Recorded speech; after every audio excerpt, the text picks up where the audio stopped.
Alright everyone, welcome back to the channel. Today we're going to be tuning and working on Project Z28.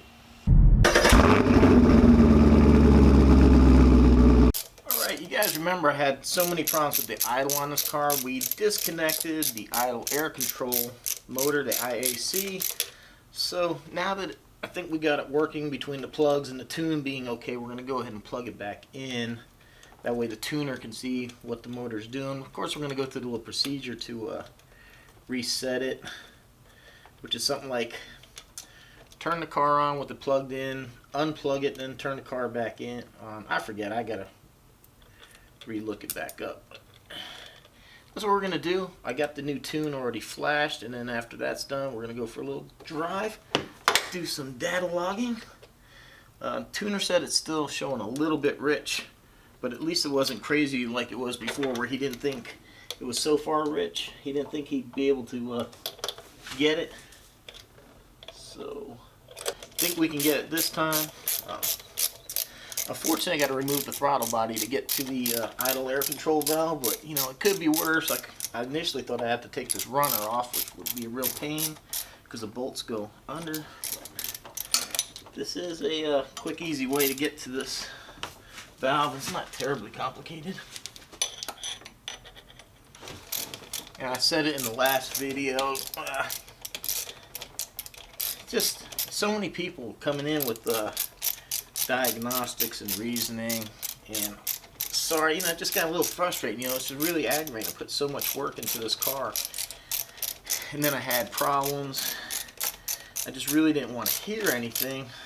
You know, it'd be one thing if this wasn't like a complete build, like say something like my 17 Camaro, for example. There's a known issue with those. The 16s and 17s, there was a problem with the fluid in the transmission that had allowed it to retain moisture or whatever, and then you would get the shudder through the torque converter when it tried to lock up. Basically, if you've ever gone to a stop sign and driven over those little rumble strips and you get that, that's what it felt like. Now, that was a common problem and it was a known issue. So, you know, if I was complaining about my Camaro, like, wow, man, the transmission's shaking, it's kind of beat me up a little bit, I could see, you know, hey, there's a known issue. This car here, you know, we put so many new parts on this thing. You know, like I said, it's just really hard to narrow it down to one specific item. And there's a lot of stuff that I did behind the scenes that we just didn't show people. So, alright, there we go. Here's the idle air control valve. I'm going to go ahead and plug this in, get it worked up, and I'll see you in the car when we start data logging.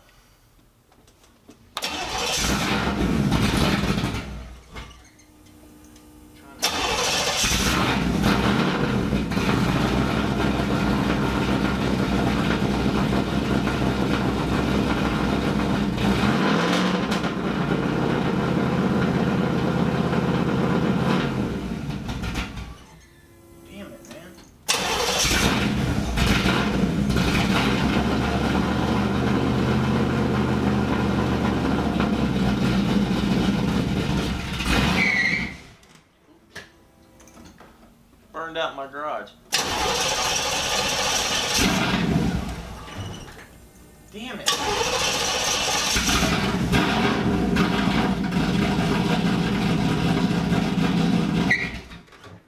Fuck.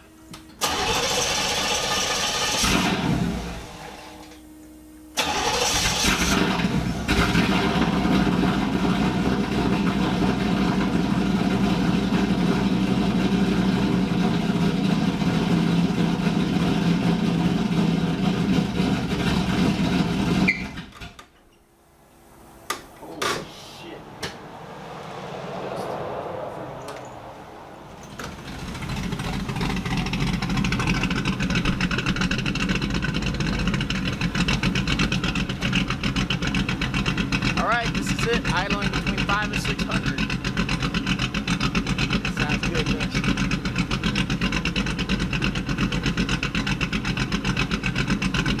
Alright, ladies and gentlemen, I just got the new tune from Brian. I got it loaded, about to start data logging. you guys remember, I don't sure if I mentioned it on the last drive, but I pulled the throttle body off to rehook up the IAC, and then the TV cable. I was re-pulling on it. I pulled it all the way out to make sure that it would match and have full length, because, you know, I replaced that cable as well.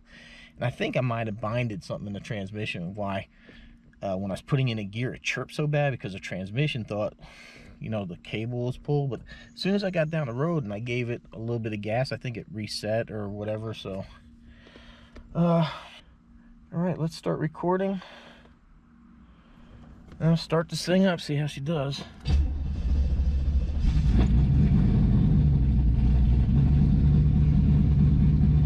I'm not touching the gas at all. It's right at 1,000.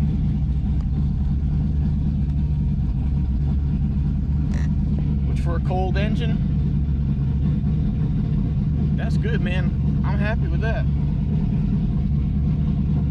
As long as it doesn't stall when we put it in gear. I'm just gonna give it a minute to get up a little bit of temperature, and then we'll listen to it.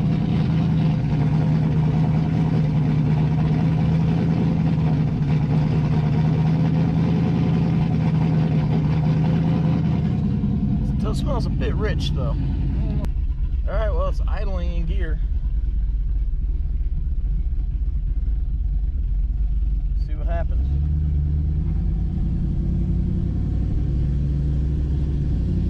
Well, at least we're not running 30 at idle. That's a good thing.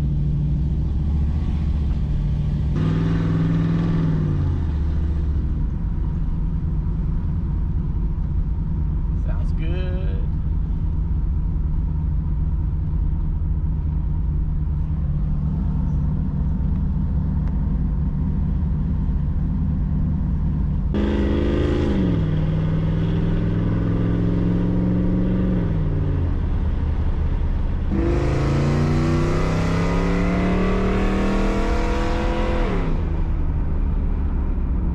So that felt pretty good. Hard acceleration, light acceleration, not experiencing that popping or misfiring anymore, so that's really good news. The idle was way more in control as far as like putting it in gear. Even today when I pulled in to back up the driveway, no stalling. I've had constant problems with that. It's still a little bit high when I drive. I don't understand what that is. I might have to replace the IAC motor. I don't know. I have to have Brian double check and see what that IAC is actually trying to do while we drive. And you know, he's gonna just be able to look at it. So we got another data log done, and if I get another tune and another data log done before this video ends, I'll go ahead and post it. So that's what we're working on now, man. Just getting this thing dialed in. Oh, it's actually, but it's running. It's actually running really good this time. Like I said, no stalling and all that. Just a little high on the drive. I'd like to get that down. So we're getting there, guys. We're getting there. All right, so I didn't show it, but for me, my little treat here, I got my the AC reloaded. For those you don't remember, whenever I was working on the engine, this car's been converted to 134. It was originally a R12 car. Whoever had it before me converted it to 134, so there's adapter fittings. Whenever I was working on the car, one of those fittings I put on, what I believe happened is that it pushed in and it just leaked. It made everything come in, maybe because I didn't tighten it all the way or something, but all of a sudden I lost refrigerant, so I kind of waited till I got the car running to redo it, because this happened just prior to me actually taking all the parts off the engine. So I actually got the AC working, but that kind of throws a little bit more of a glitch into here, because I'm having more of a problem with it idling with the AC on. It tends to idle fine, but putting it in gear, it tends to just drop the RPM down. So now what I have found, talking to my tuner, I'm not sure if I mentioned already, I think I might have, but my throttle position sensor is kind of out of parameters. On the software, it's showing, he tells me it should be at like 0.67 to 0.75 volts reading on the actual software. Not talking about a multimeter hooked to here, but through the software, I'm reading like 1.6 volts. So the car is thinking that there's a lot of acceleration going on. And I'm thinking, I haven't heard back from him. I'm trying to confirm this fact, and I'm pretty sure one of the Camaro gurus will jump in. But what I'm thinking is happening is that the ECM is seeing that the throttle position is open a good amount, and that it's not commanding the idle air control valve to do anything or much at all, because it thinks that the car is actually accelerating. And because it's an idle circuit, it should only be kicking in if the throttle position sensor is at that point, like 6.7 volts. Then it needs to work. So I'm thinking that's what happened. He told me to order one from like an 85 or 86 up to an 88 that has an elongated hole in the top that gives you more control. He said from 89 to 92, which like mine, has almost no adjustment.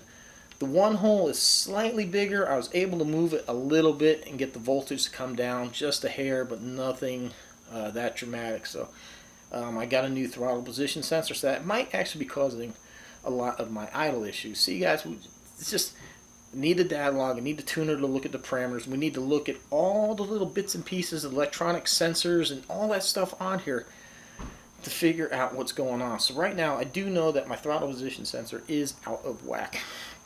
I do see the IAC, it is stepping.